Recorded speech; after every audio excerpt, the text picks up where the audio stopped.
So a few of the guys have some pretty funny stories about things that have happened in here. Our test drive was the maiden voyage, so you can imagine some of the things that happened. I'm Dylan Casson. I, along with mostly everybody else, came on this trip because Tilt is working on a mid to full-length video. Some of us have more footage than others. In some cases it's people finishing their parts, in other cases it's people starting their parts and attempting to finish it. And I also am photographing this whole trip with a large format film camera, and then the final product of that is going to be a book. So I was really excited to go on this trip and be able to survey not just the people in this bus, not just the friends I know, but the culture of scootering all over America, like all of the kids. I was really interested in that too. I'm Tyler Wieland. I used to scooter for Tilt, and then I started working for Tilt in February of this year.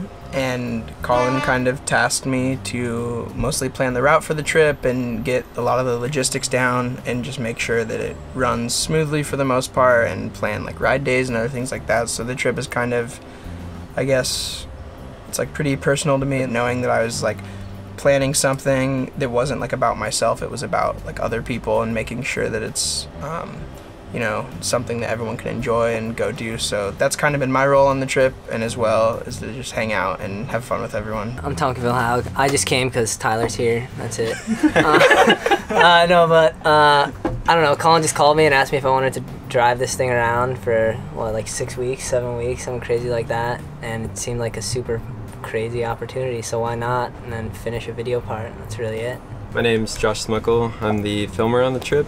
And while simultaneously filming for the SD mid-length, full-length video, I'm creating a documentary, I guess, on just the overall company of Tilt. Just really excited that I got to come on this trip because it was really last minute for me too. I was working, but I basically just told them, like, can't really pass up an opportunity like this for a month-and-a-half long trip. So stoked to work on this. I hate being in front of the camera. Do you want to talk first, Tom? You got this. I'll just interrupt you when you start talking. It's chill, dude. Don't worry about it. Colin had this idea of putting a bunch of dudes like on the road all summer. No, really, I mean, that's what it was, because like I was working for Tilt and Colin was just like, that was his idea, was to put everyone on the road and see how it is. And like, I think he was just really into the idea of kind of building something and doing a hands-on project, and that's what like this is. So it's cool, like, because we initially threw around the idea of like buying an RV or something like that, but I think this has like a little more soul and character, which is like what Colin was going for.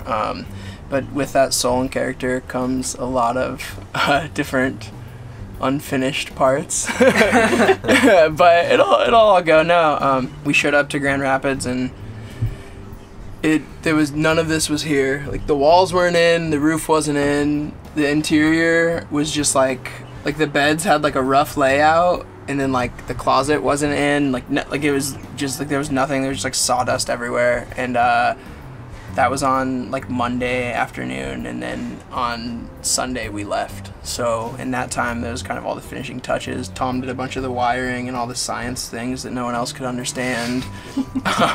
It's an interesting kind of like dynamic or vibe though, for sure, just like scootering and then coming back to like somewhere that looks really cool but is like pretty difficult.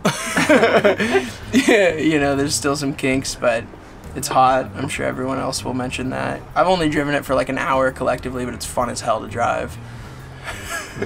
I think your opinion will change. No, it's like, I mean, it's a bus. It's not easy to drive. You can't whip it around, but it's definitely, it's cool coming back from spots and we have like a fridge and we can cook food and all that stuff, but yeah, it's hot. We were in this neighborhood. It was like crazy. This kid in St. Louis like hit us up on Instagram and we're just like, hey, do you guys need somewhere to shower? And we're like, yeah, like definitely. And he's like, all right, my parents are like down to have you stay with us. There's this 17-year-old kid, Sam Fisher, and he's awesome. And we just stayed at his house, and he's like, oh, like I know this swimming hole.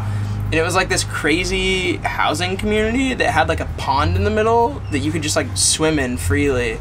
Like, we all sat by like the pond/lake thing, and like Tom whipped up some pasta, and like, I don't know, it's been cool just preparing meals like just like outside the bus and like this little stove, and it just feels like very, very satisfying to do that.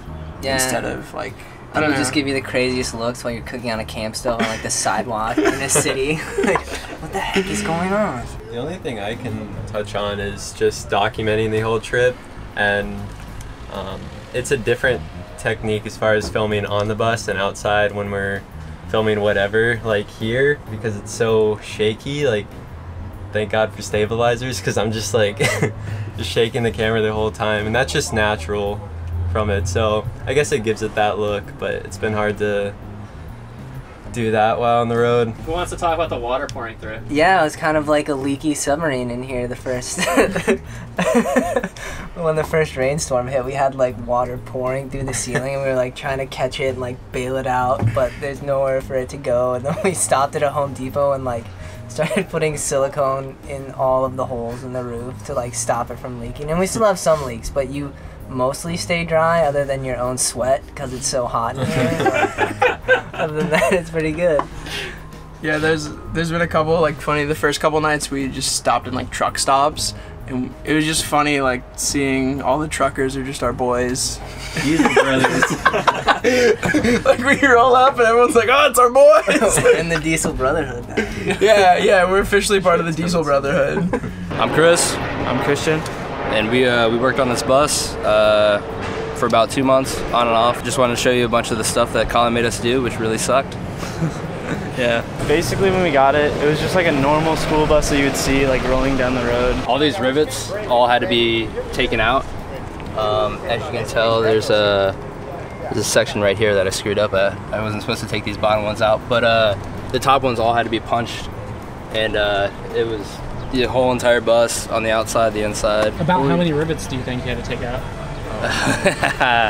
There's probably maybe A few hundred. yeah, a few hundred, At least. maybe 500 close. Yeah, something like The that. rivets on the inside were at least like 300 or so throughout the ceiling, the floors, the sides.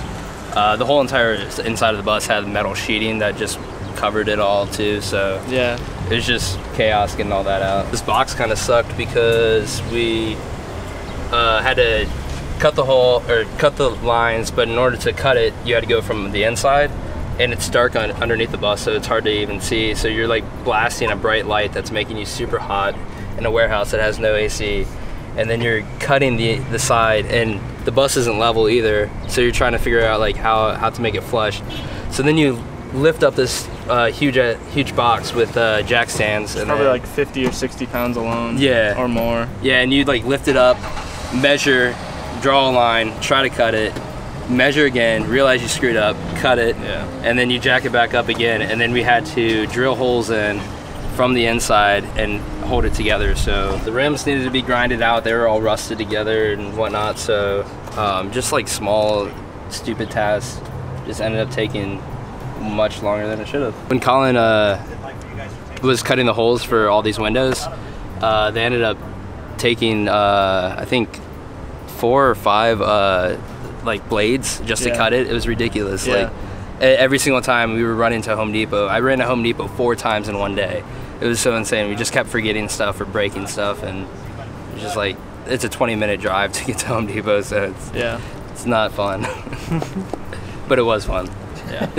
I was in charge of doing like all the lighting and stuff, Oh, making yeah. sure I knew like where all the wires went. And I have no idea what I'm doing with that, so I kind of just took everything apart and then figured it out as we went.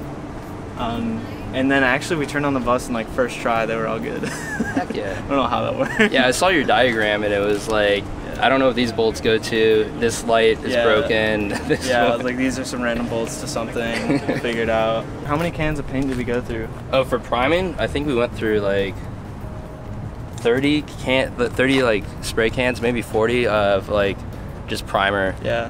And so we just like Rust-Oleum, like spray can, rattle can, the whole primed the exterior. whole bus. Yeah.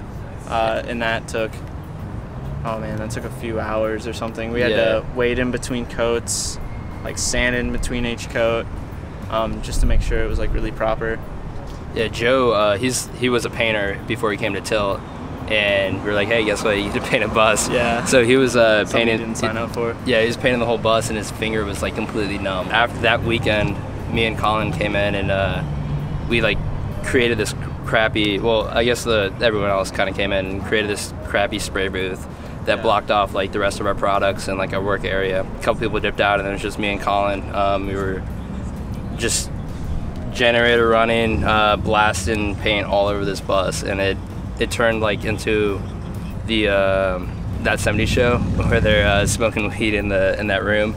It was like so hard to see, so it was just cloudy. We had respirators on. It wasn't the healthiest scenario. Colin, I think, got a little high from just the fumes, but we ended up going outside, and yeah, it took a couple breaks, but overall it took us maybe start to finish an entire day. Like I think we ended around 10 p.m. Yeah, and then we actually ended up doing like I think it's like what is it, like a solar top or something? What is that paint? Yeah, it's reflective paint that so it blocks the sun. So less, obviously, anything that we can do to keep it colder inside, because it's hot in Nevada and everyone was sweating.